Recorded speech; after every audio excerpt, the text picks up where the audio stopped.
Eddie Alvarez, his career, he has 28 wins, 4 losses. Out of his 28 wins, out of Eddie Alvarez's 28 wins, 15 were by TKO. He won 7 fights by submission. He won 6 fights by decision. So again, Eddie Alvarez won 15 fights by TKO, 7 fights by submission. So he has submission skills. That's probably going to be his best bet to beat Conor McGregor. And he has 6 wins by decision. So Eddie Alvarez can do it all. His losses, he's had 4 losses, like I said. He's only lost once by TKO. And we're going to get to the importance of that fact right there. Out of Eddie Alvarez's 4 losses, he's only lost once by TKO. He's been submitted twice, and again, that's out of 32 fights. Eddie Alvarez has been submitted 2 times out of 32 fights, and he's lost only 1 time by decision. So he went to decision only 7 times. And he won 6 of those decisions. These are really, really important facts for him, fighting Conor McGregor. So let's get to Conor McGregor. Conor McGregor's 20 wins, 3 losses. We can't really call him a one-trick pony, but out of 20 wins, Conor McGregor has won 17 fights by TKO. He's submitted somebody 1 time. I have no idea when that was. Did I even see that fight? I'm trying to think. I don't remember. I must not have seen that fight. And he's won 2 fights by decision. And we all know that was Max Holloway and then now the Nate Diaz. So Conor basically wins all his fights by TKO. Eddie Alvarez has only lost by TKO 1 time out of 32 fights. So then we got to kind of look at it like this: is Conor McGregor a better striker? Is he, than anybody that Eddie Alvarez has fought? At 155, does he hit harder than the other guys at 155? I mean, is he capable?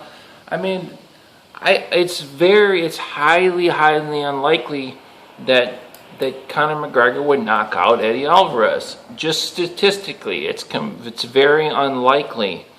And if Conor does, here's the thing: Conor fought at 155. He fought Nate Diaz. He could not hang with Nate Diaz. Nate Diaz beat him very quickly in the first fight. In the second fight, to beat Nate Diaz, he had to run away. He ran away from Nate Diaz. People get upset when you say that. He's not running away.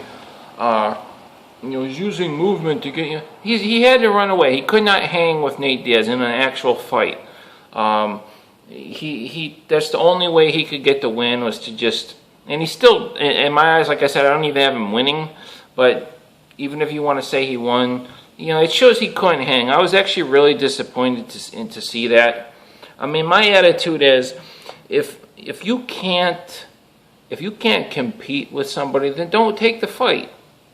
If you have to go in there and run away from somebody, then don't take the fight. I mean, I'm sure they could book Conor McGregor versus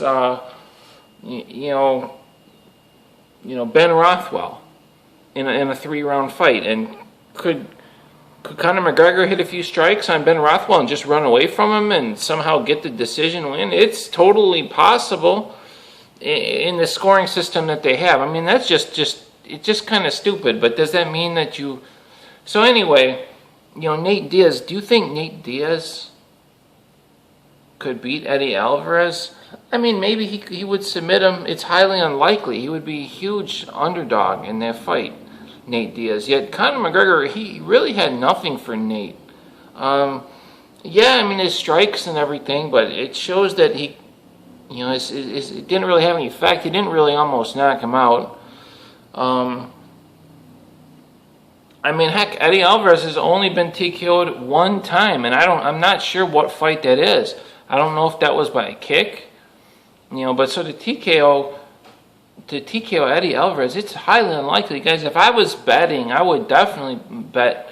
There's no way I could bet money on Conor McGregor to win this fight, and even by decisions. Conor, out of his 3 losses, all his 3 losses are by submission. Now Nate did box him up though. That's pretty much a TKO and a submission. But you know, and Eddie Alvarez has submission skills, so you know, statistically, if this goes decision,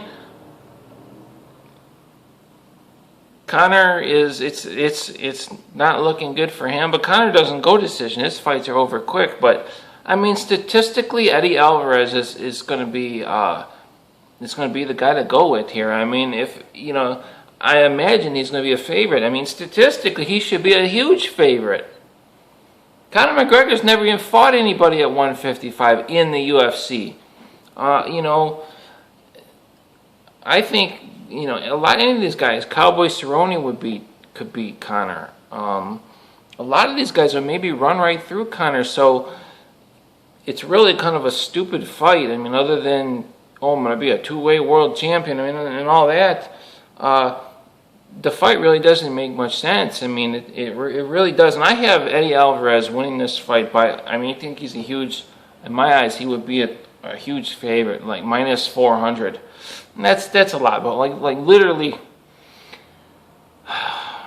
like realistically, I would have him seriously at like maybe minus 300, minus 275, something like that, favorite over Conor McGregor.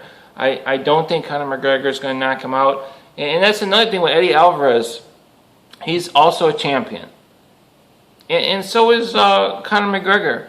That means both these guys, when the pressure's on, they rise to the occasion. And that is something that's really important. Like I mentioned, Cowboy Cerrone. He's one of those fighters that, you know, he's great when he's fighting guys that he's better than. But when he kind of meets his match, you know, he's lost a lot of those big fights, you know, whereas like Eddie Alvarez, this guy just, you know, rises to the occasion. And Conor, you know, is like that too, but, you know, we didn't see that against Nate Diaz. He didn't really rise to the occasion. He ran away and just tried to survive in there. So I don't think that's going to work against Eddie Alvarez. Eddie Alvarez is a really good fighter. He's more well-rounded. He should have no trouble taking Conor down and TKOing Conor or submitting Conor McGregor. If he's smart, he won't stand with Conor. I do think that Eddie Alvarez could possibly knock out Conor, and I do think he can stand with Conor McGregor, but there's no reason for him to stand. He should go in there and take Conor down and submit him or just beat him up. I have Eddie Alvarez winning this fight. I'm interested to see what the odds are going to be, but I literally would have him. He's probably going to be the slight favorite, but I got him as a pretty big favorite. Like seriously, like minus 200 plus. I mean, I have him as a huge favorite. I'll be very, very surprised.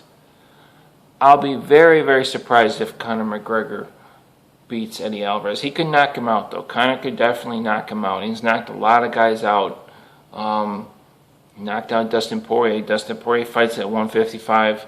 So, but you know, in looking at Eddie Alvarez in the UFC, this is kind of like post stringent drug testing. When they started the stringent drug testing, a lot of fighters did not do so well. I mean, all of a sudden, Anthony Pettis started losing like crazy, lost 3 in a row, and then you see Benson Henderson start losing, and he's not even in the UFC anymore.